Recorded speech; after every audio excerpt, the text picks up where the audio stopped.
নমস্কার বন্ধুরা, কাজের ভিলেজ কিচেনে সকলকে স্বাগত জানাই। রোজকার মতো আজও রান্নাঘরে চলে এলাম।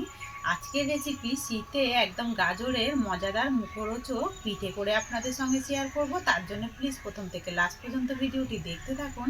আশা করছি ভীষণ ভালো লাগবে। তো চলুন তাহলে শুরু করা যাক। গাজরের পিঠে করার জন্য এখানে আমি একটা গাজরকে এইভাবে টুকরো করে ছোট ছোট করে কেটে নিয়েছি। এখানে নেব একটা মিক্সিং জার। মিক্সিং জারের মধ্যে সমস্ত গাজরটাই দিয়ে দেব আর দেব এর মধ্যে জল।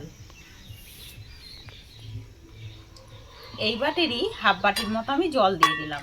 জল দিয়ে খুব ভালো করে মিক্সির ঢাকাটা দিয়ে আমি বেটে নেব। এটাকে গাজরটাকেই আমি ভালো করে বেটে নিয়েছি। এবারে আমি এটাকে একটা ছাঁকনির সাহায্যে খুব ভালো করে ছেঁকে নিতে হবে। এটা কিন্তু দানা দানা ভাবও থাকতে পারে। এখানে আমি যেই পাত্রে পুরটা রেডি করব সেইখানেই কিন্তু ভালো করে এটা ছেঁকে নেব। একটা ছাঁকনি নিয়ে নিয়েছি, সমস্ত পেস্টটাই দিয়ে দেব। দিয়ে আমি এইভাবে ভালো করে ছেঁকে নেব। সমস্ত গাজরের পেস্টটাকেই আমি ছেঁকে নিলাম। আর এই যে কত দানা দানা মতো রয়েছে, এইগুলো একেবারেই কিন্তু রাখা যাবে না। এবারে এটাকে আমি সাইডে রেখে দেব। এদিকে গ্যাস অন করে নেব। এই কড়াটা আমি এখানে বসিয়ে দেব। এর মধ্যে দিয়ে দেব অল্প আরও আমি হাফ বাটি জল। মোট এখানে এক বাটি আমি জল ব্যবহার করলাম। এবারে এটা আমি এইভাবে একটু ভালো করে জলের সঙ্গে মিশিয়ে নিতে হবে। একদম পিওর গাজরে জুসটাই কিন্তু বেরিয়ে এসেছে। পিঠে খেতে দারুণই লাগবে। এবারে এর মধ্যে দেব আমি সামান্য একটু স্বাদ মতো লবণ। আর দেবো এখানে আমি চিনি। আমি স্বাদের জন্য চিনি 2 চামচ চিনি দিচ্ছি। চিনিটাকে দিয়েও খুব ভালো করে মিশিয়ে নেব। চাইলে তোমরা গাজরের সঙ্গেও কিন্তু চিনিটাকে দিয়ে ভালো করে মিশিয়ে নিতে পারো। এতে কোনো দরকার নেই, এই জলের মধ্যে দিলেই হবে। গাজরটা খুব ভালোভাবে ফুটে গেছে। এখানে নিয়েছি আমি হাফ বাটি চালের গুঁড়ি। তো তোমরা বেশি কম করতে পারো। আমি এখানে একটা গাজরের জন্য হাফ বাটি চালের গুঁড়ি নিয়েছি আর এখানে 1 বাটি জল দিয়েছি। এবারে সমস্ত চালের গুঁড়োটা দিতে থাকবো আর আমি মিশিয়ে নেব এইভাবে করে। এবারে আমি এই জুসের সঙ্গে মিশিয়ে নেব। তো চালের গুঁড়িটা গাজরের সঙ্গে মেশানোর পরে এরকম একটা শুকনো হয়ে আসবে। তখনই আমি এটাকে কড়া থেকে একটা প্লেটের মধ্যে নামিয়ে নেব। গুঁড়িটাকে অল্প একটু ঠান্ডা করে নেব। এখন প্রচুর গরম রয়েছে, একটু ঠান্ডা করার পর মেখে নেব। ততক্ষণে পুরটা রেডি করে নেওয়া যাক। এখানে আমি কড়াটাকে আবারও আমি পরিষ্কার করে গরম হতে বসিয়ে দিয়েছি। কড়ার মধ্যে দিয়ে দেবো আমি এখানে নিয়েছি সুজি। তো এখানে 4 চামচের মতো রয়েছে সুজি। সুজিটা সমস্তটাই দিয়ে দেব। এবারে এটাকে আমি হালকা একটু নাড়াচাড়া করে ভালো করে একটু ভেজে নেব, যাতে করে সুজির একটা কাঁচা গন্ধ থাকে সেইটা চলে যায় একেবারে। খুব ভালোভাবে আমি সুজিটাকে নাড়াচাড়া করে একটু ভেজে নিয়েছি।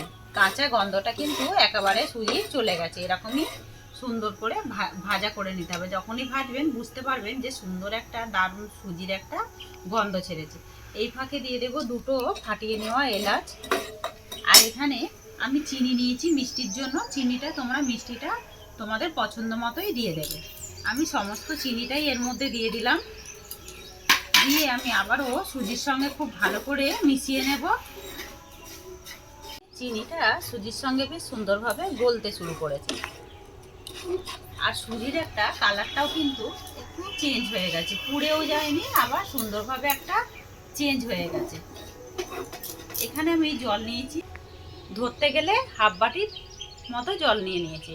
এই জলটাকে অল্প অল্প করে দেব আর এর মধ্যে সুন্দরভাবে এইভাবে মেশাতে থাকবো। একটা ঝরঝরে সুজিটাকে আমি রেডি করে নেব। জলটাই আমি দিয়ে দিলাম হাফ বাটি। এখানে 4 চামচ সুজির জন্য হাফ বাটির মতো জল এখানে আমি দিয়েছি। এবারে খুব ভালো করে এই সময় গ্যাসটাকে আস্তে রেখে খুব ভালো করে মিশিয়ে নিতে হবে, যাতে করে সুজিটাও সিদ্ধ হয়ে যাবে আর একটা সুন্দরভাবে রান্নাও হয়ে যাবে সুজিটা। সুজিটা আমি সুন্দরভাবে রান্না করে নিয়েছি। বেশ অনেকটাই একদম শুকিয়ে এসেছে জলটা। এর থেকে আর বেশি শুকাবো না। এই গরম কড়ার মধ্যে রেখে দেবো, তাতে করে কিন্তু সুজিটা একেবারে জলটাও টেনে যাবে, সুন্দরভাবে শুকিয়েও আসবে। এখানে একেবারে অনেকটাই ঠান্ডা হয়ে গেছে। একেবারে পুরো ঠান্ডাও হয়ে যাবে না, আবার গরমও থাকবে না, যাতে করে হাত দেওয়া যায় সেইভাবেই পুরটাকে মেখে নিতে হবে খুব ভালো করে।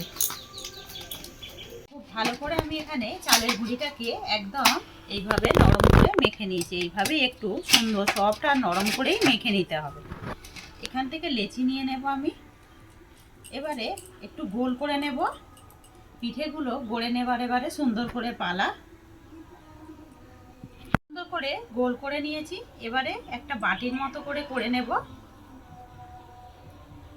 এইভাবে একটু বাটির মতো হাত দিয়ে সুন্দর, যেরকম আমরা পুলি পিঠের বাটি রেডি করি সেইভাবেই করে নিতে হবে।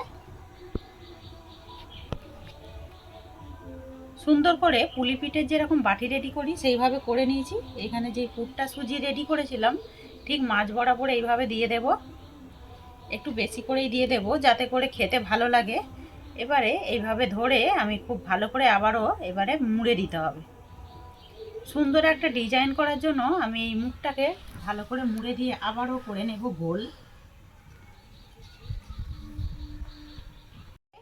একটা আবারও আমি গোল করে নিয়েছি। এখানে নিয়েছি আমি এরকম আলু যে চাচা থাকে সেইটা নিয়ে নিয়েছি। এইটা দিয়েই সুন্দর একটা ডিজাইন করব। তো এই সাইড থেকে ঠিক এই যে কাটা রয়েছে এই ধার থেকে আমি এইভাবে ভালো করে একটা সুন্দর দাগ দাগ কেটে দেব। খুবই সহজেই হয়ে যায়। একটা হাতের সামনে কিছু থাকা উপকরণ দিয়ে আমরা কিন্তু সুন্দর একটা এরকম ডিজাইন বাড়িতেই করে নিতে পারি। সাইড থেকে আবারও আমি এইভাবে মাঝ বরাবর ফের আবারও এইভাবে ডিজাইনটা করে নেব। এতে করে পিঠেটা দেখতেও সুন্দর লাগবে, আর এতে করে একদম মানুষের মনও কিন্তু সুন্দরভাবে কাড়বে। সুন্দরভাবে তো কেটে নিলাম। এবারে আরও একটু দেখতে সুন্দরের জন্য এরকম আমি একটা কাঠি নিয়েছি। এই কাঠির মোটা দিক থেকে এইভাবে আমি সুন্দর করে আবারও একটু ফুটো করে দেব, যাতে করে পিঠেগুলো দেখতে আরও বেশি সুন্দর হয়। ডিজাইনের পিঠা একদম রেডি হয়ে গেছে। কতটা সুন্দর হয়েছে দেখতে সেটা কিন্তু দেখতেই পাচ্ছেন। এবারে এটাকে আমি প্লেটের মধ্যে গড়ে নেব। সমস্ত পিঠেগুলোই একইভাবে গড়ে নেব। সমস্ত পিঠেগুলোকেই সুন্দর করে ডিজাইন করে একেবারে গড়ে নিলাম। দেখতে যতটা সুন্দর হয়েছে ততটা কিন্তু খেতে আরও বেশি সুন্দর হবে। চাইলে তোমরা এখানে নারকেলের পুর দিয়েও পিঠেটা রেডি করে নিতে পারো। একটা ঝাঁঝরির মধ্যে একটু সাদা তেল ব্রাশ করে দেব, যাতে করে পিঠেগুলো খুব সহজেই উঠে আসে, লেগে না যায় থালার মধ্যে। 15 মিনিট হয়ে গেছে। 15 মিনিট পর ঢাকনা খুলেছি, আর পিঠেগুলো কতটা সুন্দরভাবে একটা রং সুন্দর দারুণ কিন্তু দেখতেও লাগবে। একেবারে পিঠেগুলো হয়েও গেছে। অল্প অল্প জল দিয়ে দেব,